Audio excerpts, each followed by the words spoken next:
Herkese selamlar dostlar. Bugün Lords Mobile'de paket zamlarıyla ilgili bir değerlendirme yapacağız. Bir önceki değerlendirmemizde eski fiyatları baz almıştık ve şimdi aralarındaki farkı görelim. Paketler zamlandı. Bu da Lords Mobile tarihinde bir kenarda bulunsun. 2025'te işte şu fiyattan şu fiyata geçti diye paketler arasındaki farkı da hem bizler hem sizler hem de yarın öbür gün gelecek yeni oyuncular fark etsin diye böyle bir video alalım. Şimdi arkadaşlar, Kutsal Kılıç son gelen kahramanlardandı biliyorsunuz. Şimdi şunun paketlerini her gün veriyorlar. Her gün buraya ekliyorlar. Buradan çıkardıkları yok arkadaşlar. Alınsın diye. Şimdi arkadaşlar 5 tane madalya veren 35 liradan 44 liraya çıkmış. Şimdi küsuratlı ben okumak istemiyorum 43.99 diye. Öteki de 34.99'du. 44 lira arkadaşlar. Arada ne olmuş? 9 lira fark binmiş arkadaşlar. Bu 5 tane madalya için alınan. Kutsal Kılıç 2 de 10 tane madalya için 70 liradan 87-88 lira olmuş. Yani 18 lira fark var. Kutsal Kılıç 3 15 tane veriyor. Burada da 104 liradan 135 lira olmuş arkadaşlar. Yani burada da 30 lira gibi bir fark var. Baz aldığımız zaman paketler ne kadar artıyorsa, içeriği ne kadar artıyorsa o kadar aradaki zam farkı belirginleşiyor arkadaşlar. Şimdi 30 günlük kaynak kutusu.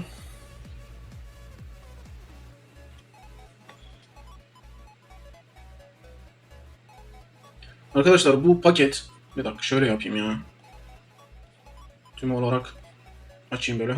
Çünkü bu şekilde baktık bir öncekinde de.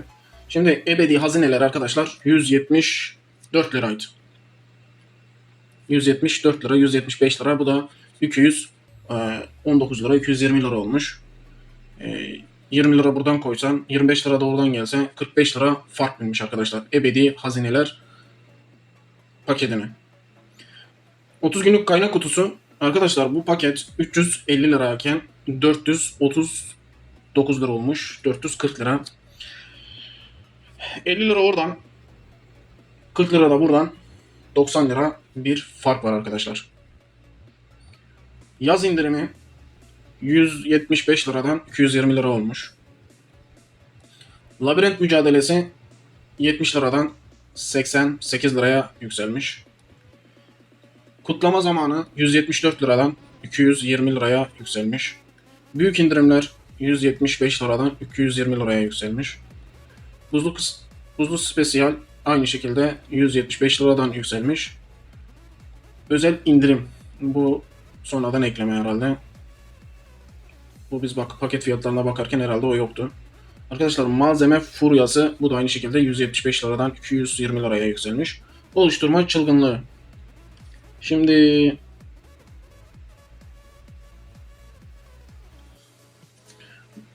büyük ihtimal arkadaşlar bu 350 liradan yükselmiş. Evet.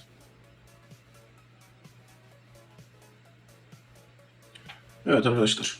350 liradan yükselmiş. Oluşturma cenneti falan filan diye değişiyor bunun isimleri. Burada da oluşturma çılgınlığı olarak gelmiş.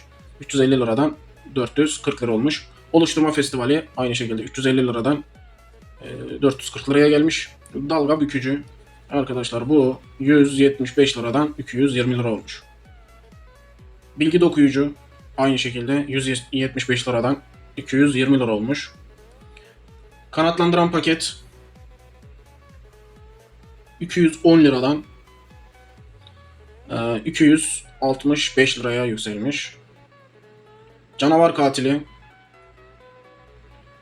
175 liradan 220 liraya yükselmiş. Anı yaşa 350 liradan 440 liraya yükselmiş.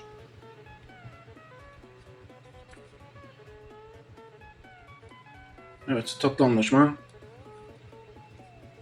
Süper birikim. Bu 34 lira arkadaşlar. Şu süper birikim. En düşük paket fiyatı 44 lira olmuş. 34 liradan.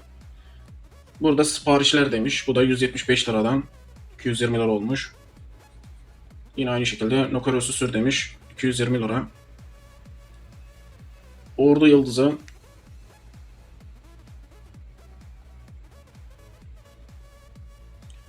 Evet, savaş mahareti varmış.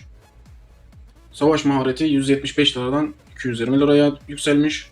Yeni bir macera 70 liradan 88 liraya yükselmiş durumda arkadaşlar.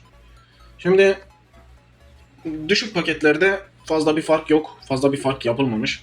Ama şimdi diyelim mesela kaptanlık ya da normal oyuncuysan ya da set diziyorsan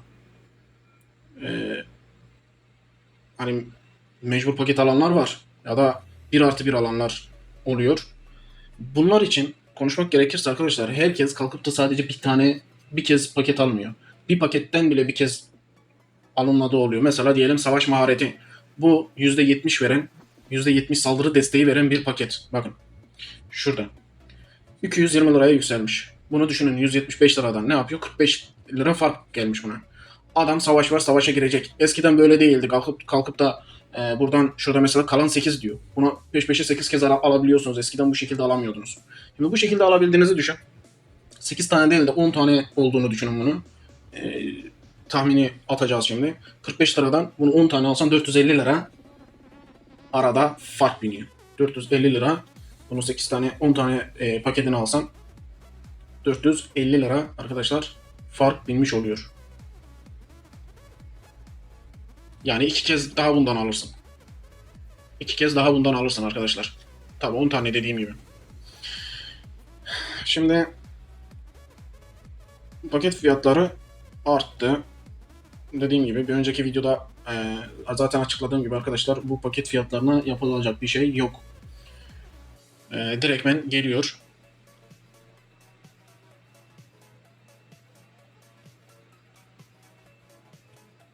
Lords Mobile'de arkadaşlar IGG'nin yani IGG'nin oyunları arasında en çok tutulan benim gördüğüm kadarıyla Lords Mobile.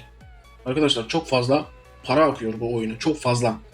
Gelen etkinliklerle de fark ediyorsunuzdur zaten. Etkinlikler hiç bitmiyor. Etkinlikler bitmiyor arkadaşlar. Sürekli bir şeyler haberler kısmında görüyorsunuz. Para akışını gören yönetim bunu keser mi? Yavaşlatır mı? Hangi oyun tutuluyorsa bakıyorlar ona göre arkadaşlar ona yöneliyorlar. Yoksa IGG'nin şu an en az 10 tane mobil oyunu var. En az 10 tane mobil oyunu vardır. O kadar söyleyeyim arkadaşlar. Lords Mobile'de en çok tutulan olduğu için burada bunun etkinliklerini ya da işbirliklerini geride tutmuyorlar. Sürekli devam halinde geliyor.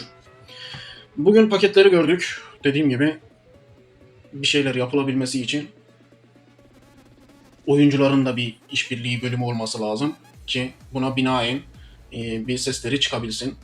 Bu arkadaşlar oyunun yöneticilerinin kurduğu yerlerdeki topluluklardan bahsetmiyorum. Çünkü bu onların ellerine kalmış bir şey. Onlar yönlendiriyorlar. Millette mücevher için, işte hız için, IDD yaza yaza, işte bana şunu yolla yapa yapa onların peşinden giden tayfalardan ibaret olunmaması lazım.